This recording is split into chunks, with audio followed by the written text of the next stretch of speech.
ஆண்டவர் இயேசு கிறிஸ்துவுக்குள் எனக்கு அருமையானவர்களே, நம் ஆண்டவர் இயேசு கிறிஸ்துவின் நாமத்தினால் உங்கள் அனைவரையும் வாழ்த்தி வரவேற்கிறேன். பிரியமானவர்களே, நீங்கள் போகின்ற பாதையிலே உங்களுக்கு முன்பாகவே கடவுள் சென்று உங்களுக்கு தேவையான காரியங்கள் அனைத்தையும் வாய்க்க செய்வார். நம்பிக்கையோடு நீங்கள் அவரை கேட்கின்ற பொழுது உங்களுக்கு தாராளமாக கொடுக்க காத்து கொண்டிருக்கின்றார். இன்றைய வார்த்தை பகிர்வு நிகழ்வில் முதல் வாசகமாக தொடக்க நூல் புத்தகத்திலிருந்து நமக்கு செய்திகள் கொடுக்கப்பட்டிருக்கிறது. மனிதன் அனைவரும் ஒரே இடத்தில் இருக்கிறார்கள். அவர்கள் ஒரு சமவெளியிலே ஒன்று சேர்ந்து குடும்பமாக வாழ்கிறார்கள்.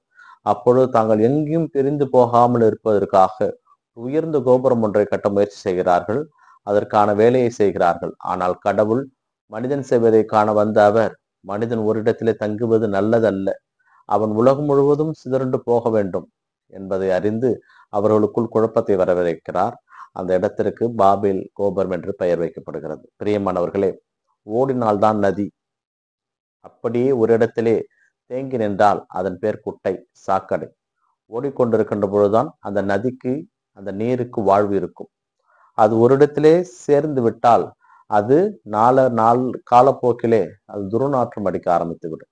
அதனால் மனிதன் ஒரே இடத்தில் இருப்பது நல்லதல்ல, அவன் பிரிந்து எல்லா இடத்திற்கும் செல்ல வேண்டும், பழுகி பெருக வேண்டும் என்பதை கடவுள் ஆவல் கொண்டார். அதை செய்வதற்காக அந்த குழப்பத்தை ஏற்படுத்தினார். நமக்கும் இந்த வாசகம் ஒரு செய்தியை சொல்லுகிறது. என்ன செய்தி என்றால், நாம் ஒரு இடத்திலே முடங்கி போய் இருந்து விடக்கூடாது. ஒரு இடத்திலே முடங்கி இல்லாமல் உனக்கு தேவையானதை தேடி ஓடு, அப்பொழுது உனக்கானதை நீ பெற்றுக்கொள்வாய் என்ற செய்தியை மறைமுகமாக சொல்லுகிறது. இன்றைய நற்செய்தி வாசகத்தின் வழியாக நம் ஆண்டவர் இயேசு கிறிஸ்து நம்மோடு உரையாட விரும்புகின்ற செய்தி என்னவென்றால், என்னை பின்பற்ற விரும்பும் எவரும் தன்னலம் துறந்து தனது சிலுவையை சுமந்து கொண்டு என்னை பின்பற்றட்டும் என்ற செய்தியை சொல்லுகிறார்.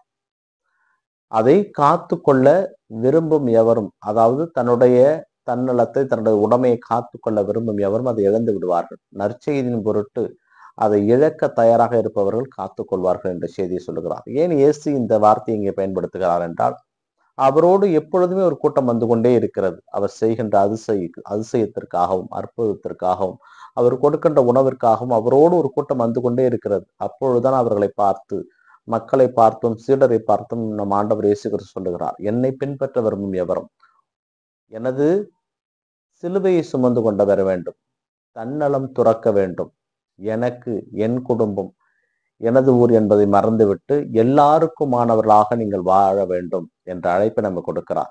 இதைதான் நம் ஆண்டவர் இயேசு கிறிஸ்து நமக்கும் கொடுக்கிறார். நாம் ரோட்டிலே செல்லுகின்ற பொழுது, வீதியிலே யாராவது துன்பப்பட்டால் அவர்களுக்கு உதவுகின்ற பிள்ளைகளாக நாம் வாழ வேண்டும். ஒருவர் பசியாக இருக்கின்ற பொழுது அவருக்கு உணவு கொடுக்கின்றவராக நாம் வாழ வேண்டும். ஒருவர் தாகத்தால் தவிக்கின்ற பொழுது அவருக்கு நாம் தண்ணீர் கொடுப்பவராக வாழ வேண்டும். அதைதான் நம் ஆண்டவர் இயேசு கிறிஸ்து சொல்லுவார். தான் சென்ற இடத்திலெல்லாம் மக்கள் சோர்வாக இருப்பதை பார்த்து அவர்களுக்கு நாமே உணவு கொடுக்கலாம் என்று உணவு கொடுத்தவர். அதனால்தான் மத்திய நற்செய்தியிலே சொல்லுவார், நான் பசியாய் இருந்தேன், நீங்கள் எனக்கு உணவு கொடுத்தீர்கள் என்று. பிரியமானவர்களே, கடவுள் நம்மோடு இருக்கின்ற பொழுது அந்த கடவுளை நாம் எப்படி நம்மோடு தொடர்ந்து வைத்துக் கொள்ள வேண்டும், அவரை விடாமல் நாம் எப்படி பிடித்து கொள்ள வேண்டும் என்றால், உதவி என்கின்ற ஒரே ஒரு செயல்தான். அதனால் இறைவனோடு நாம் இரண்டர கலக்க வேண்டும் என்றால் ஏழைகளுக்கு இறங்க வேண்டும். ஏழைகளுக்கு இறங்கினால் இறைவனே நம்மோடு இருக்கிறார் என்பது அர்த்தம். அதனால் முடிந்தவரை நாம் மற்றவர்களுக்கு உதவி செய்கின்ற மக்களாக வாழ்வோம். தன்னலம் துறந்து பொது நலத்திலே ஈடுபடுவோம். அனைவரையும் கடவுளுடைய மக்களாக பார்ப்போம். நம் சகோதர சகோதரிகளாக பார்ப்போம். நம்மிலே வேற்றுமை பாராட்ட வேண்டாம். நாம் கடவுளுக்குரியவர் என்ற அந்த நம்பிக்கையிலே தொடர்ந்து வாழ முயற்சி செய்வோம். இந்த நாள் உங்களுக்கு இனிய நாளாகவே அமையட்டும். இறைவன் இயேசு என்றென்றும் வாழ்த்த பெறுவாராக. ஆமென்.